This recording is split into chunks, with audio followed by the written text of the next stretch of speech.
I'm at the beautiful Ebenezer Baptist Church in Atlanta, Georgia. What a privilege, what a historicity, and especially the legacy of Dr. Martin Luther King Jr.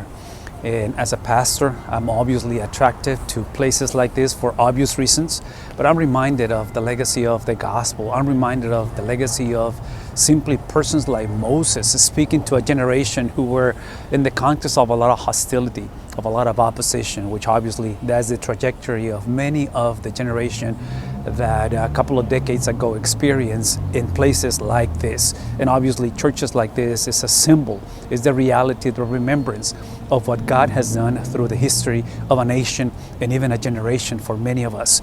But you know, in the case of Moses, I'm thinking of he prepares a generation to enter the promised land.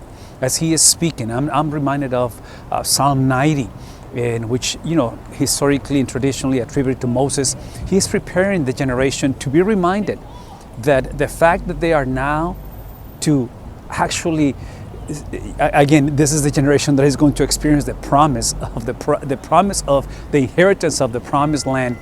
This is the reminder, and this is Moses speaking to them. Do not get confused.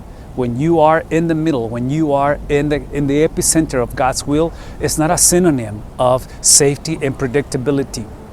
To enter the promised land is to be reminded that in the context of opposition, diversity, and even divisiveness, God is your refuge. Moses says in Psalm 90, Lord, you have been our dwelling place, our refuge, the place where we find our identity because you are there. That's the point. That God is more than simply a safe place.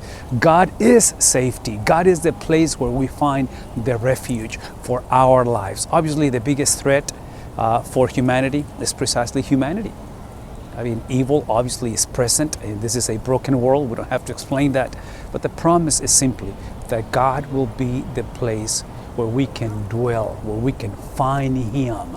Now, if you are trying to find a place with the lack of, again, difficulties and hostility, you have to wait until Jesus returns. So we're in between the two advents, between the two comings of Jesus, and the implication that this is a broken world. The implication is that hostility and racism and difficulties is normative. The beauty of the gospel is that 2,000 years ago, there was one man that experienced the biggest and the largest and the greatest of hostility.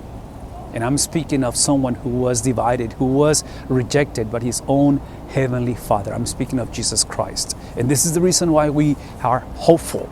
This is why, in the context of still a lot of difficulties, 2025, potentially a year of a lot of difficulties, we find our hope and our rest on the fact that Jesus experienced, once again, the greatest of challenges, the greatest of divisiveness, the greatest of rejection by His very own Father, so you and I can find God and for God to become our dwelling place. May the Lord bless you and give you a 2025 where you can find God as your dwelling place. God bless.